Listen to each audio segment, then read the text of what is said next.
ঢাকা চট্টগ্রাম মহাসড়কে যানবাহনের গতি নিয়ন্ত্রণে চালু হচ্ছে আধুনিক অটো ফাইন সিস্টেম। প্রযুক্তির মাধ্যমে গতিসীমা ও ট্রাফিক আইন লঙ্ঘন শনাক্ত করে নেওয়া হবে ব্যবস্থা।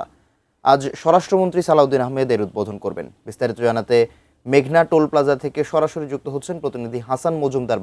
বাবলু, কয়টা নাগাদ স্বরাষ্ট্রমন্ত্রী এই প্রযুক্তির সাহায্যে যে ট্রাফিক ব্যবস্থা নিয়ন্ত্রণের যে সিস্টেম সেটি উদ্বোধন করবেন সেটি জানাবেন, এবং একই সাথে জানাবেন এটি চালকদের মাঝে কেমন সাড়া ফেলছে, সব মিলিয়ে বিস্তারিত জানাবেন। বাবলু, শুনতে পাচ্ছেন নিশ্চয়ই? মাহাথির, আর ঠিক 1 ঘন্টা পর স্বরাষ্ট্রমন্ত্রী সালাউদ্দিন আহমেদ এইখানে আসার কথা রয়েছে এই প্রোগ্রামে, এবং এখানেই তিনি এসে আধুনিক অটো ফাইন সিস্টেম পদ্ধতি তিনি চালু করবেন।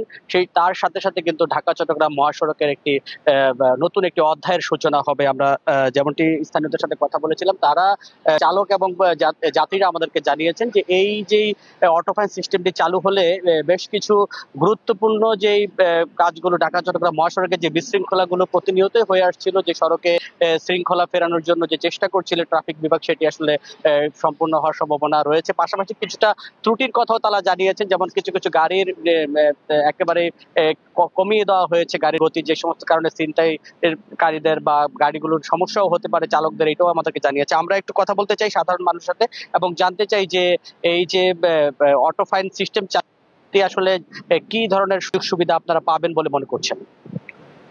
আমরা মনে করি এআই যে পদ্ধতিটা চালু করেছে, এতে করে বাংলাদেশে ব্যাপক একটা পরিবর্তন আসবে। সন্ত্রাস, চাঁদাবাজি এবং পরিবহন যারা বেপরোয়া গাড়ি চালায় তাদের গতি নিয়ন্ত্রণে আসবে। পুরা সিস্টেমটা ইনশাল্লাহ পরিবর্তন হবে, আমরা আশাবাদী ইনশাল্লাহ। একটু জানতে চাই আপনার কাছে। আমার হলো যে এই সিস্টেম চালু হচ্ছে, যতটুকু জানলাম যে গতিসীমা তো নিয়ন্ত্রণ হবে, এবং মোটরসাইকেলের বিষয়টা জানতে পারলাম যেটা যে গতিসীমা সঠিক আমি শিওর জানি না যে 50 কর, আর যদি 50 হয় দেখা যায় হাইওয়ে রোডে অন্যকে যদি 80 স্পিডে চলে, এটা 50 হয়ে থাকে, তার দুর্ঘটনা কমাচ্ছে বাড়ার সম্ভাবনা বেশি থাকে।